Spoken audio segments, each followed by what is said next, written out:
Hello students, स्वागत है आप सभी का और एक सोल्यूशन वीडियो में। आज हम सॉल्व करने वाले हैं बिहार बोर्ड क्लास 10 ज्योग्राफी का चैप्टर 1E। तो चलिए सॉल्व करते हैं। पहला प्रश्न है, किस राज्य में खनिज तेल के विशाल भंडार स्थित है? ऑप्शंस असम, राजस्थान, बिहार, तमिलनाडु। उत्तर होगा असम। प्रश्न नंबर 2, भारत के किस स्थान पर पहला परमाणु ऊर्जा स्टेशन स्थापित किया गया था? ऑप्शंस कल्पक्कम, नरोरा, राणा प्रताप सागर, तारापुर। उत्तर होगा तारापुर। प्रश्न नंबर 3, कौन सा ऊर्जा स्रोत अनवीकरणीय है? ऑप्शंस जल, सौर, कोयला, पवन। उत्तर होगा कोयला। प्रश्न नंबर 4, प्राथमिक ऊर्जा का उदाहरण नहीं है? ऑप्शंस कोयला, विद्युत, पेट्रोलियम, प्राकृतिक गैस। उत्तर होगा विद्युत। प्रश्न नंबर 5, ऊर्जा का गैर पारंपरिक स्रोत है? ऑप्शंस कोयला, विद्युत, पेट्रोलियम, सौर ऊर्जा। उत्तर होगा सौर ऊर्जा। प्रश्न नंबर 6, गोंडवाना समूह के कोयले का निर्माण हुआ था? ऑप्शंस 20 करोड़ वर्ष पूर्व, 20 लाख वर्ष पूर्व, 20,000 वर्ष पूर्व। इनमें से कोई नहीं। उत्तर होगा 20 करोड़ वर्ष पूर्व। प्रश्न नंबर 7, भारत में कोयले का सर्वप्रमुख उत्पादक राज्य है? ऑप्शंस पश्चिम बंगाल, झारखंड, उड़ीसा, छत्तीसगढ़। उत्तर होगा झारखंड। प्रश्न नंबर 8, सर्वोत्तम कोयले का प्रकार कौन सा है? ऑप्शंस एंथ्रासाइट, पीट, लिग्नाइट, बिटुमिनस। उत्तर होगा एंथ्रासाइट। प्रश्न नंबर 9, मुंबई हाई क्यों प्रसिद्ध है? ऑप्शंस कोयले के निर्यात हेतु, तेल शोधक कारखाना हेतु, खनिज तेल हेतु, परमाणु शक्ति हेतु। उत्तर होगा खनिज तेल हेतु। प्रश्न नंबर 10,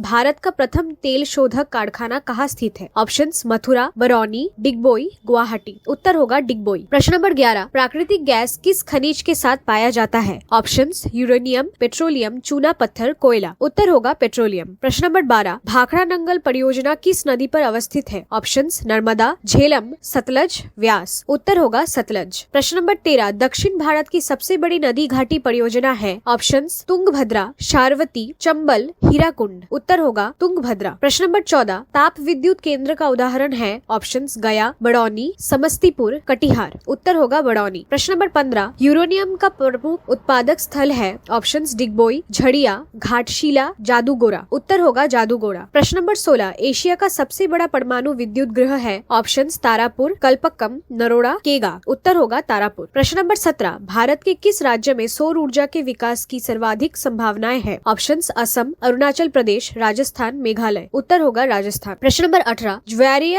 एवं तरंग ऊर्जा उत्पादन हेतु भारत में अधिक अनुकूल परिस्थितियां कहाँ पाई जाती है? ऑप्शंस मन्नार की खड़ी में, खंभात की खाड़ी में, गंगा नदी में, कोसी नदी में। उत्तर खंभात की खड़ी में। अब आते हैं लघु उत्तरीय प्रश्न पर, जिसका 1 नंबर प्रश्न है, पारंपरिक एवं गैर पारंपरिक ऊर्जा स्रोतों के 3 उदाहरण लिखिए। उत्तर पारंपरिक ऊर्जा स्रोत कोयला, पेट्रोलियम, प्राकृतिक गैस। गैर पारंपरिक ऊर्जा स्रोत सौर ऊर्जा, पवन ऊर्जा एवं जैव ऊर्जा। प्रश्न नंबर 2, गोंडवाना समूह के कोयला स्रोतों के नाम लिखिए। उत्तर गोंडवाना समूह के कोयले स्रोत है दामोदर घाटी, सोन घाटी, महानदी घाटी, वर्धा, गोदावरी घाटी। प्रश्न नंबर 3, झारखंड राज्य के मुख्य कोयला उत्पादक स्रोतों के नाम अंकित कीजिए। उत्तर झारखंड के मुख्य कोयला उत्पादक क्षेत्र है झड़िया, बोकारो, गिरिडीह, कर्णपुरा, रामगढ़। प्रश्न नंबर 4, कोयले के विभिन्न प्रकारों के नाम लिखिए। उत्तर कोयले के प्रकार एंथ्रासाइट, बिटुमिनस, लिग्नाइट, पीट। प्रश्न नंबर 5, पेट्रोलियम से किन किन वस्तुओं का निर्माण होता है? उत्तर पेट्रोलियम से बनाने वाली वस्तुएं पेट्रोल, डीजल, केरोसिन, प्लास्टिक, कृत्रिम रेशे, साबुन, कीटनाशक। प्रश्न नंबर 6, सागर सम्राट क्या है? उत्तर सागर सम्राट समुद्र में तेल के कुएं खोदने वाला एक इन्हीं 4 तेल शोधक कारखाने का स्थान निर्दिष्ट कीजिए। उत्तर 4 तेल शोधक कारखाने हैं डिगबोई असम, तारापुर मुंबई, बरौनी बिहार, मथुरा उत्तर प्रदेश। प्रश्न नंबर 8, जल विद्युत उत्पादन के कौन कौन से मुख्य कारक है? उत्तर जल विद्युत उत्पादन के मुख्य कारक है प्रचुर जल, नदी का ढाल, तीव्र जल वेग, प्राकृतिक जल प्रपात, निकटवर्ती औद्योगिक क्षेत्र। प्रश्न नंबर 9, नदी घाटी परियोजनाओं को बहुउद्देश्य क्यों कहा जाता है? उत्तर नदी घाटी परियोजनाएं बहुउद्देश्य है क्योंकि वे एक साथ कई लाभ प्रदान करती है, जैसे सिंचाई, बिजली उत्पादन, बाढ़ नियंत्रण, मत्स्य पालन और पर्यटन। प्रश्न नंबर 10, निम्नलिखित नदी घाटी परियोजनाएं किन किन राज्यों में अवस्थित है? हीराकुंड, तुंगभद्रा एवं रिहंद। उत्तर हीराकुंड उड़ीसा, तुंगभद्रा आंध्र प्रदेश, हिरंद उत्तर प्रदेश। प्रश्न नंबर 11, ताप शक्ति क्यों सामाप्य संसाधन है? उत्तर ताप शक्ति सामाप्य संसाधन है क्योंकि यह कोयला, पेट्रोलियम और प्राकृतिक गैस जैसे सीमित भंडार वाले ईंधनों पर निर्भर करती है। इन संसाधनों का उपयोग करने पर वे समय के साथ समाप्त हो जाते हैं और पूर्ण नहीं बन सकते। प्रश्न नंबर 12, परमाणु शक्ति किन किन खनिजों से प्राप्त होता है? उत्तर परमाणु शक्ति मुख्य रूप से यूरेनियम और थोरियम बोरॉन जैसे रेडियोधर्मी खनिजों से प्राप्त होती है। इसके अलावा प्लूटोनियम का भी उपयोग किया जा सकता है। प्रश्न नंबर 13, मोनाजाइट भारत में कहाँ उपलब्ध है? उत्तर, मोनाजाइट मुख्य रूप से केरल के तटीय क्षेत्र में पाया जाता है। इसके अतिरिक्त तमिलनाडु, आंध्र प्रदेश और उड़ीसा के तटीय इलाके में भी इसके भंडार मिलते हैं। प्रश्न नंबर 14, सौर ऊर्जा का उत्पादन कैसे होता है? उत्तर, सौर ऊर्जा का उत्पादन फोटोवोल्टिक सेलों द्वारा किया जाता है जो सूर्यों की किरणों को सीधे विद्युत ऊर्जा में परिवर्तित करते हैं। यह एक स्वच्छ और नवीकरणीय ऊर्जा स्रोत है। प्रश्न नंबर 12, भारत के किन किन क्षेत्र में पवन ऊर्जा के लिए अनुकूल परिस्थितियां हैं? उत्तर, भारत में पवन ऊर्जा के लिए अनुकूल परिस्थितियां मुख्य रूप से तटीय और पहाड़ी क्षेत्र में पाई जाती है। राजस्थान, गुजरात, महाराष्ट्र, कर्नाटका और तमिलनाडु इसके लिए विशेष रूप से उपयुक्त है। अब आते हैं दीर्घ उत्तरीय प्रश्न पर, जिसका 1 नंबर प्रश्न है, शक्ति संसाधन का वर्गीकरण विभिन्न आधारों के अनुसार सोदाहरण स्पष्ट कीजिए। उत्तर, शक्ति संसाधनों की निम्नलिखित आधारे पर वर्गीकृत किया जा सकता है। नवीकरणीय के आधार पर, नवीकरणीय सौर ऊर्जा, पवन ऊर्जा, जल विद्युत। गैर नवीकरणीय कोयला, पेट्रोलियम, प्राकृतिक गैस। उपयोगिता के आधार पर, प्राथमिक कोयला, तेल, प्राकृतिक गैस। द्वितीयक विद्युत। पारंपरिकता के आधार पर, पारंपरिक कोयला, तेल, प्राकृतिक गैस। गैर पारंपरिक सौर, पवन, जैव ऊर्जा। प्रकृति के आधार पर, जैविक, लकड़ी, गोबर गैस। अजैविक सौर, पवन, जल विद्युत। व्यावसायिक उपयोग के आधार पर, व्यावसायिक कोयला, तेल, बिजली। गैर व्यावसायिक लकड़ी, कृषि, अवशेष। प्रश्न नंबर 2, भारत में पारंपरिक शक्ति के विभिन्न स्रोतों का विवरण दे। उत्तर, भारत में मुख्य पारंपरिक शक्ति स्रोत है कोयला। भारत का प्रमुख ऊर्जा स्रोत। कुल अनुमानित भंडार लगभग 326 बिलियन टन। मुख्य क्षेत्र झारखंड, छत्तीसगढ़, उड़ीसा, पश्चिम बंगाल। पेट्रोलियम, आधुनिक अर्थव्यवस्था का महत्वपूर्ण ईंधन। मुख्य क्षेत्र मुंबई हाई, गुजरात, असम। भारत अपनी तेल आवश्यकता का लगभग 80% आयात करता है। प्राकृतिक गैस, स्वच्छ ईंधन के रूप में महत्वपूर्ण। मुख्य क्षेत्र कृष्णा गोदावरी बेसिन, मुंबई हाई। उपयोग विद्युत उत्पादन, उर्वरक निर्माण, घरेलू ईंधन। प्रश्न नंबर 3, गोंडवाना काल के कोयले का भारत में वितरण पर प्रकाश डाले। उत्तर, गोंडवाना समूह भारत के कुल कोयला भंडार का 98% हिस्सा है। यह कोयला मुख्यतः 4 नदी घाटियों में पाया जाता है। दामोदर घाटी क्षेत्र, सोन नदी घाटी क्षेत्र, महानदी घाटी क्षेत्र, वर्धा गोदावरी घाटी क्षेत्र। प्रमुख राज्य और उनके कोयला क्षेत्र, झारखंड, झड़िया, बोकारो, गिरिडीह सबसे बड़ा उत्पादक। छत्तीसगढ़, कोरबा, हसदेव, अरंड दूसरा बड़ा उत्पादक। उड़ीसा, तालचेर, ईब घाटी। कुल भंडार का 25%। मध्य प्रदेश, सिंगरौली, सतपुरा। पश्चिम बंगाल, रानीगंज। महाराष्ट्र, वर्धा घाटी। प्रश्न नंबर 4, कोयले का वर्गीकरण कर उनकी विशेषताओं का उल्लेख करें। उत्तर, कोयले के 4 प्रमुख प्रकार हैं। एंथ्रेसाइट, सर्वोच्च गुणवत्ता का कोयला। कार्बन मात्रा 90% से अधिक, कम धुआं, अधिक ऊष्मा। उपयोग धातु गलाने में। बिटुमिनस, कार्बन मात्रा 70 से 90%, भारत में सबसे अधिक पाया जाता है। उपयोग विद्युत उत्पादन, इस्पात उद्योग। लिग्नाइट, भूरा कोयला, कार्बन मात्रा 30 से 70%, अधिक धुआं, कम ऊष्मा। उपयोग थर्मल पावर स्टेशन। पीट, कार्बन मात्रा 30% से कम, दलदली क्षेत्रों में पाया जाता है। उपयोग घरेलू ईंधन, खाद। प्रश्न नंबर 5, भारत में खनिज तेल के वितरण का वर्णन करें। उत्तर, भारत में 5 प्रमुख खनिज तेल उत्पादक क्षेत्र है। पूर्वी क्षेत्र, सबसे पुराना तेल क्षेत्र असम, अरुणाचल प्रदेश, नागालैंड। प्रमुख तेल क्षेत्र डिगबोई, नहरकटिया। गुजरात क्षेत्र, खंभाट की खाड़ी और कच्छ में। प्रमुख क्षेत्र अलंकेश्वर, कल्लोल, मेहसाना। मुंबई हाई क्षेत्र, अरब सागर में मुंबई से 174 किलोमीटर दूर भारत का सबसे बड़ा अपतटीय तेल क्षेत्र। कृष्णा गोदावरी बेसिन। आंध्र प्रदेश के तटीय क्षेत्र में प्रमुख क्षेत्र रावा, पन्नामुतु। राजस्थान, बाड़मेर जिले में मंगला तेल क्षेत्र हाल ही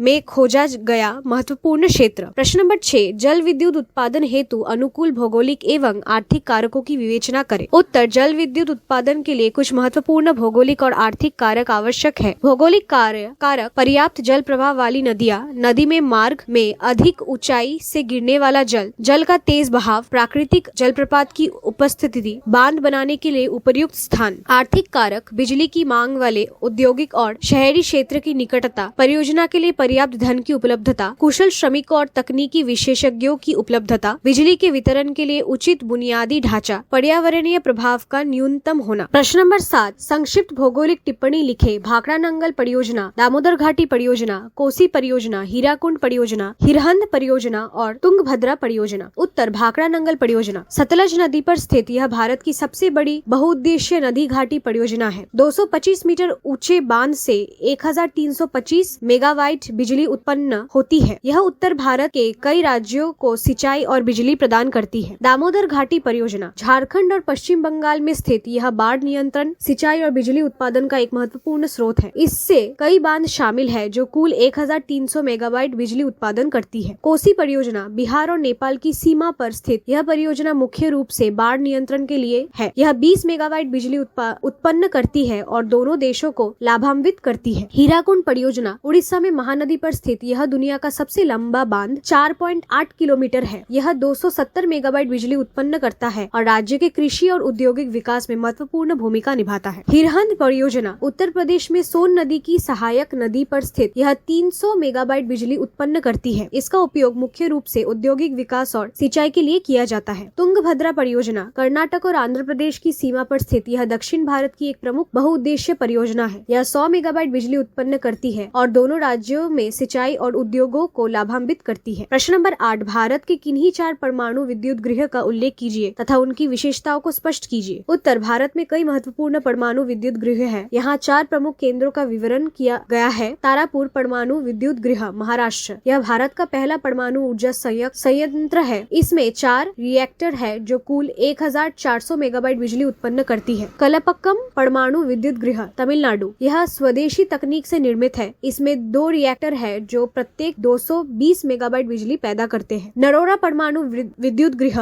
उत्तर प्रदेश। यह गंगा नदी के किनारे स्थित है। इसमें 2 इकाइयां है जो कुल 440 मेगावाट बिजली उत्पन्न करती है। काकड़ापाड़ परमाणु विद्युत गृह, गुजरात। यह तापी नदी के तट पर स्थित है। इसमें 4 रिएक्टर है जो कुल 1840 मेगावाट बिजली पैदा करती है। प्रश्न नंबर 9, संक्षिप्त भौगोलिक टिप्पणी लिखे। सौर ऊर्जा, पवन ऊर्जा, भू-तापीय ऊर्जा, बायोगैस एवं ज्वारीय ऊर्जा। उत्तर, सौर ऊर्जा। यह सूर्य से प्राप्त ऊर्जा है। सोलर पैनल इस ऊर्जा को बिजली में बदलते हैं। भारत में राजस्थान और गुजरात जैसे राज्यों में इसकी बड़ी संभावनाएं हैं। यह स्वच्छ और नवीकरणीय ऊर्जा स्रोत है। पवन ऊर्जा, हवा की गति से पवन चक्कियां घूमती है और बिजली उत्पन्न करती है। तमिलनाडु, गुजरात और महाराष्ट्र में इसके बड़े संयंत्र है। यह पर्यावरण के अनुकूल है और तेजी से विकसित हो रहा है। भूतापीय ऊर्जा, यह पृथ्वी की आंतरिक गर्मी से प्राप्त होती है। भारत में इसकी संभावनाएं सीमित है, लेकिन हिमाचल प्रदेश और लद्दाख में छोटे संयंत्र है। बायोगैस, यह जैविक कचरे से बनती है। ग्रामीण क्षेत्र में इसका उपयोग खाना पकाने और बिजली बनाने में होता है। यह स्वच्छता में भी मदद करती है। ज्वारीय ऊर्जा, यह समुद्र के ज्वार भाटा से प्राप्त होती है। भारत में खंभात की खाड़ी में इसकी